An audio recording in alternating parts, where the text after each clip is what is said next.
With the Summer Anime 2026 season, I haven't really been watching a lot of the currently airing shows, though the ones I've been watching I've been really enjoying actually, some even to my own surprise. To begin with, I'm just gonna get some of the obvious out of the way, like Smoking Behind the Supermarket with You, which is just actually amazing. It's just a nice and cozy show to sit down and watch before you go to bed, and the characters are all actually really well written. I think the story in itself isn't the most interesting, but it's a slice of life that just kinda does what it needs to do. Another show I've been really enjoying actually is Mushoku Tensei Season 3. You see, I never finished Season 2, and so I just finished Season 2 and started watching Season 3, and I've been really enjoying it. I actually really enjoyed the manga and read it all the way to the point of where Season 2 Part 1 ended, and so I wasn't surprised that I kept enjoying the show. Another show I've been really enjoying, and this one was actually very much to my own surprise, is Love Unseen Beneath the Clear Night Sky. I went into this show thinking it was gonna be some kind of somewhat cozy little romance series about a guy and a blind girl. I realized it would probably have some cover of things like trauma and hardships since, well, one of the main characters is literally blind and it's pretty common to do so in those kind of anime. Well, in just shows and media in general. And in some of the recent episodes, I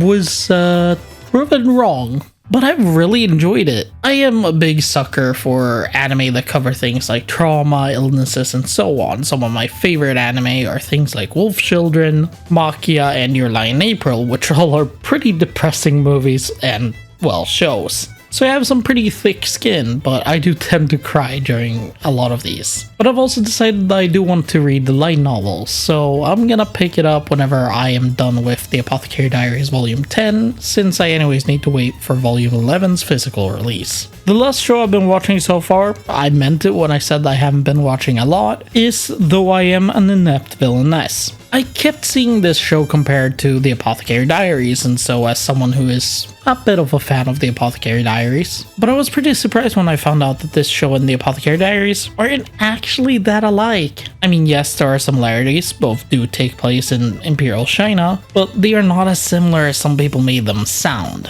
That, however, does not mean it isn't enjoyable. It's a fantastic series for what it's trying to do. It just ended up not quite being what I expected, which is not a bad thing. I really enjoy it so far, and it's really good. I find the characters really interesting, so I'm just gonna sit here and enjoy a nice little show, because this show is actually pretty calming too. It's just a nice, soothing show to watch when you're about to go to bed. Wait a second, I'm catching a little bit of a pattern here. With that said,